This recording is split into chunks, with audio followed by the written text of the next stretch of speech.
പരിശുദ്ധ നാമத்துக்கு ஸ்தோத்திரம் உண்டாவதாக. அப்போஸ்தலர் நடவடிக்கைகளின் புஸ்தகம் 2வது அதிகாரம் அதனுடைய 37வது வார்த்தையில் நாம் இப்படி வாசிக்கிறோம். இதை அவர்கள் கேட்ட பொழுது இருதயத்திலே கொத்துண்டவர்களாகி பேதுருவை மற்ற அப்போஸ்தலரையும் பார்த்து, சகோதரரே, நாங்கள் என்ன செய்ய வேண்டும் என்றார்கள். அதன் 38வது வார்த்தையில் பேதுரு அவர்களை நோக்கி, நீங்கள் மனம் திரும்பி ஒவ்வொருவரும் பாவ மன்னிப்புக்கென்று இயேசு கிறிஸ்துவின் நாமத்தினாலே ஞான ஸ்நானம் பெற்றுக்கொள்ளுங்கள், அப்பொழுது பரிசுத்த ஆவியின் வரத்தை பெறுவீர்கள் என்று காணப்படுகிறது. அருமையான தேவனுடைய பிள்ளைகளை, உயர்த்து எழுந்து போன இயேசு அவர் சொன்னார், உங்களுக்கு உயர்த்திருந்த ஒரு பலன், அன்றைக்கு பரிசுத்த ஆவியின் ஒரு வல்லமை கிடைக்கிறது வரை நீங்கள் காத்திருங்க, எருசலேம் விட்டு ஒரு இடம் போவாதீங்க அப்படின்னு சொல்லிட்டு போனார்.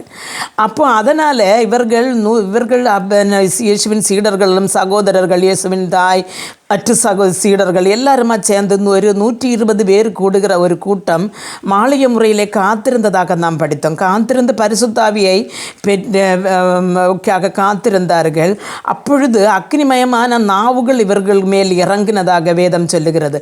அப்போ அந்த அக்னிமயமான அந்த நாவுகள் இறங்கி இவர்கள் பேதுரு எழும்பி கூட்டத்தில் சீடர்களோடு கூட எழும்பி நின்று இயேசுவை கிறிஸ்துவை குறித்து பிரசங்கிக்க தொடங்கி ஒவ்வொரு பேரையும் அவர்களுடைய பாவத்தை உணர்த்தும் வண்ணமாக அவர்கள் செய்த குற்றம், அந்த நாட்களிலே அவர்கள் செய்த பெரிய குற்றமில்லாத இரத்தத்தை காட்டி கொடுத்ததும் அல்ல, அதுவும் அல்லாமல் குற்றமில்லாத இரத்தத்தை குருசிக்க வேண்டும், சிலுவையில் அறையுங்கள் என்று கூக்குரலிட்டார்கள். அப்படி அதுவும் அல்ல, இவர்கள் பாவத்திலும் சாபத்திலும் அடிமைத்தத்தமாக இருக்கிறார்கள். அப்போ இவர்கள் ஒவ்வொரு பாவங்களை விட்டு மனம் திரும்ப வேண்டும் என்றும் தேவனை சொந்த இரட்சகராக ஏற்றுக்கொள்ள வேண்டும் என்றும் அவரை விசுவசிக்கிறவன் பரலோகத்துக்கு போவான் என்று சொல்லி இயேசு சொன்ன பல வசனங்களையும் திஷ்டாந்தமாய் அவர்களுக்கு எடுத்துரைத்து பரலோகத்தின் காரியங்களையும் மர்மங்களையும் எல்லாம் எடுத்துரைத்தார். அப்போது அதை இவங்கள் தைரியமாக நின்று பிரசங்கித்தது கேட்ட பொழுது அநேகர் அன்றைக்கு இருதயத்தில் குத்துண்டவர்களாய் அந்த வசனத்தை கை கொண்டார்கள் என்று காணப்படுகிறது. அப்போ இந்த வசனத்தை கை கொண்டவர்களோடு பேதுரு சொல்லுகிற ஒரு காரியம் என்னன்னு சொன்னால், நீங்கள் என்ன செய்யணும், நீங்கள் இந்த பரிசுத்தாவியை நீங்கள் பெறணும். பேதுரு அவர்களை நோக்கி மனம் திரும்பி ஒவ்வொருவரும் பாவ மன்னிப்புக்கென்று ஞான ஸ்நானம் பெற்றுக்கொள்ள வேண்டும் என்று சொன்னார். ஒருமையான தேவனுடைய பிள்ளைகளே, நாம் குழந்தையில ஒன்றும் அறியாமல் இடுகிறது பேர் தான் நாம் இடுகிறோம். ஆனால் அது ஒரு ஸ்நானம் என்று சொல்லப்பட முடியாது. நமக்கு அறிவு வந்த பிறகு நம் செய்கிற பாவம் என்ன, பரிசுத்தம் என்ன, கர்த்தர் ஏது, நீதி ஏது, தேவன் ஏது என்றெல்லாம் திரிச்சு அறிஞ்சதுக்கு பிறகு இயேசுவில் விசுவசித்து எடுக்கிறது தான் ஒரு யதார்த்தமான ஒரு ஸ்நானம். அப்போ இவர் இங்கே சொல்லுகிறார் என்று சொன்னால், பேதுரு அவர்களை நோக்கி நீங்கள் மனம் திரும்பி ஒவ்வொருவரும் பாவ மன்னிப்புக்கென்று இயேசு கிறிஸ்துவின் நாமத்தினாலே ஞான ஸ்நானம் பெற்றுக்கொள்ளுங்கள், அப்பொழுது பரிசுத்த ஆவி உங்கள் வருவார். அப்போது ஞான ஸ்நானம் பெற்று கர்த்தருக்கென்று பரிசுத்தமாக வாழ்ந்து நாம் காத்திருக்கும் போது அந்த பரிசுத்த ஆவி நம்ம கிடைக்கும், நாம் பரிசுத்தமான வாழ்க்கை வாழ முடியும். அப்போது நீங்கள் கேட்பீங்க, சிலவர்கள் பரிசுத்தாவி பெற்றேன் என்று சொல்லுகிறார்கள், ஆனாலும் மீண்டும் தீமை செய்து கொண்டு தீமையிலே வாழ்ந்து கொண்டிருக்கிறார்கள், அது எப்படி அப்படின்னு கேட்பீர்கள்.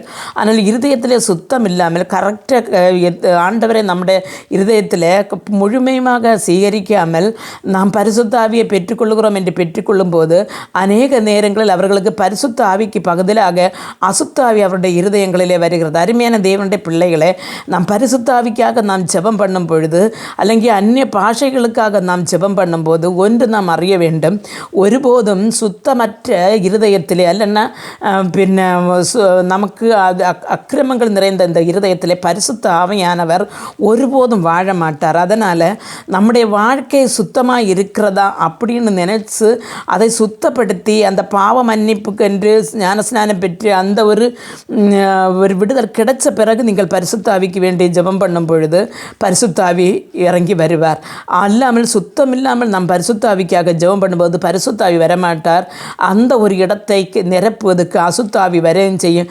ஆனால் அசுத்த ஆவிகளும் பரிசுத்த ஆவி செய்கிறது போல எல்லா அற்புதங்களையும் அடையாளங்களையும் செய்வார்கள்.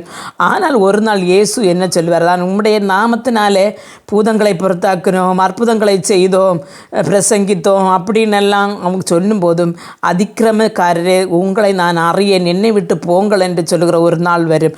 அதனால் அருமையான தேவனுடைய பிள்ளை, நாம் பெற்றிருக்கிற ஆவி பரிசுத்த ஆவியா அசுத்த ஆவியா, அது தேவனிடத்திலிருந்து வந்ததா பிசாசினிடத்தில் வந்த ஆவியா, அதையெல்லாம் நாம் நம்முடைய வாழ்க்கை கொண்டு நாம் அதை திருப்பி அறிய வேண்டும். ஏன்னு சொன்னால் மரம் எப்படியோ அப்படி தான் கனி இருக்கும். கனியை நாம் சாப்பிடும் பொழுது தான் அந்த மரம் எப்படி உள்ளது என்று அறிய முடியும். அருமையான தேவனுடைய பிள்ளைகளை, கனி நன்றாக இருந்தால் மரம் நல்லது என்று நமக்கு சொல்ல முடியும். நம்முடைய சுபாவங்கள் பிரவர்த்திகள் அடுத்தவர்களோடுள்ள இடபழகுகள் எல்லாம் சுத்தம் இருந்தால் கண்டிப்பாக நமக்கு பரலோகத்தில் போக முடியும். அதனால் கர்த்தருடைய வசனத்துக்கு கீழ்ப்பட்டு வசனத்தை அறிந்து ஒவ்வொருவரும் முன்னுக்கு வர கர்த்தர் உதாமே ஒவ்வொருவருக்கும் கிருபை அருள்வாராக. ஜெபிப்போம்.